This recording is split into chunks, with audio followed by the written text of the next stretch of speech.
conference was very different, and most people didn't give new knowledge. They kept talking and referring back to, you know, coaching like things like we've been talking about. But also, you know, Zach Bush really brought this concept of how we're going to be rather than what we're going to do. So there's lots of different organizations coming up with different schemes, carbon projects and, you know, emissions and all sorts of things. But not to say that there's anything wrong with them, but we can get caught up with the doing. And I think every farmer is in that situation, you know, being busy on the farm and that. But yeah, I just wondered if you could speak to this idea where they were telling us to not worry about the doing so much and more about the being. And that's sort of got some of us confused. But there's a lot to do. How do we process this concept and put it into play and take it into our coaching? Fabulous question. And I think I'll just jump firstly to what is ontological coaching, because ontological coaching is our state of being.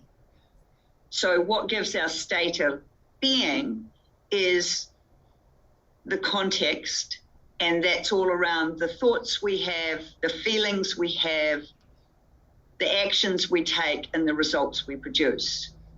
So that's a really important piece, is how do we work with people to appreciate where they're at?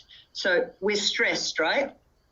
How do we shift from being stressed to not being stressed? So have you got your pen and paper?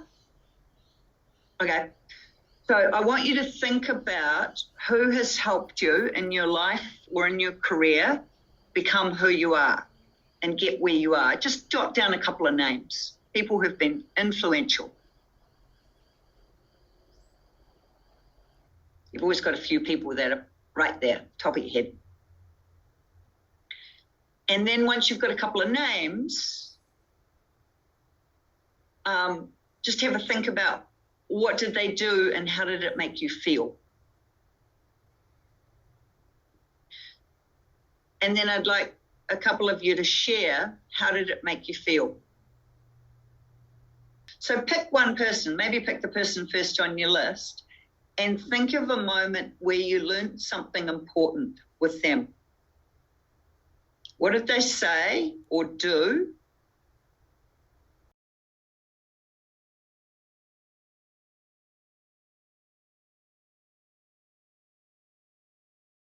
Yeah.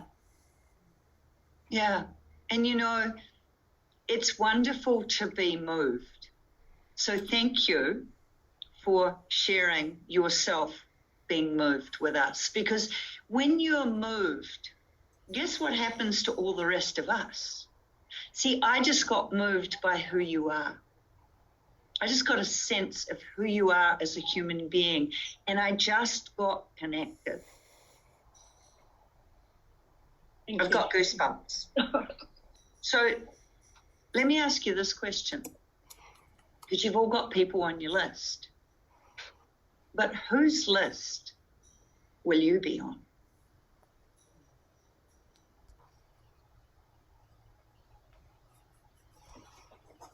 And you've all got people who you know, they'll have you on their list.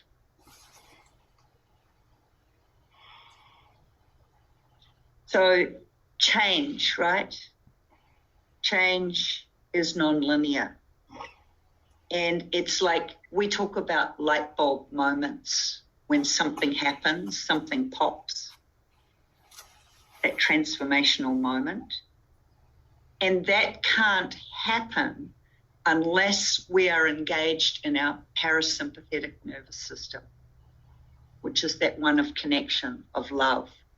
And you just spent a few minutes getting into that state. So when we talk about being, that's it. Your being just altered because you altered yourself into a state of being connected, being moved, being authentic, being touched. And when we're in that state, we are open to learning. If we're stressed, we can only take in something like 15% of what's coming at us.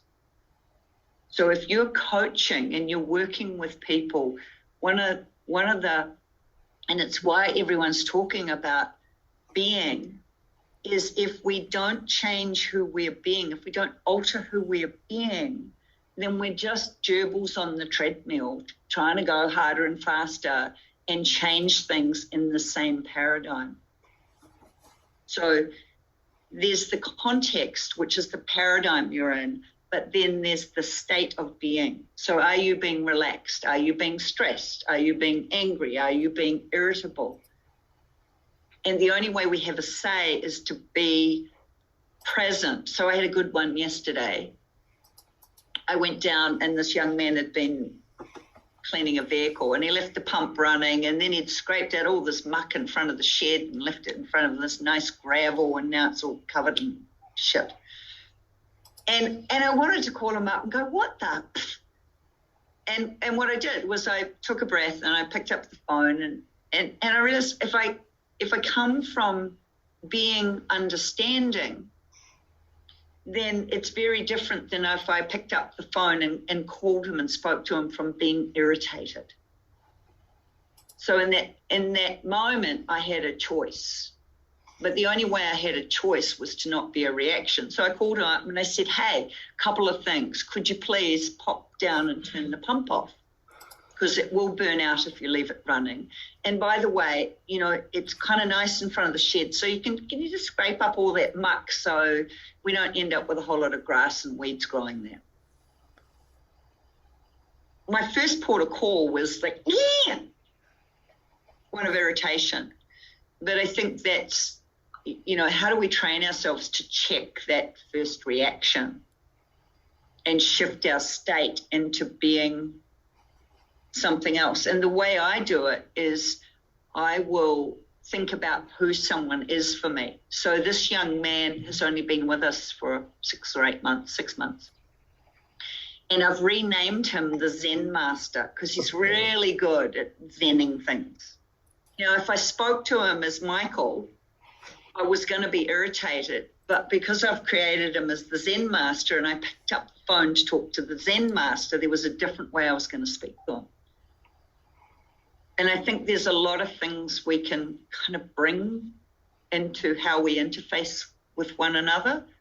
And particularly if you're coaching people and they're struggling, if you can get them to connect with what matters to them, with what's important to them, rather than trying to fix the problem, then you can get shoulder to shoulder and look at the issue together.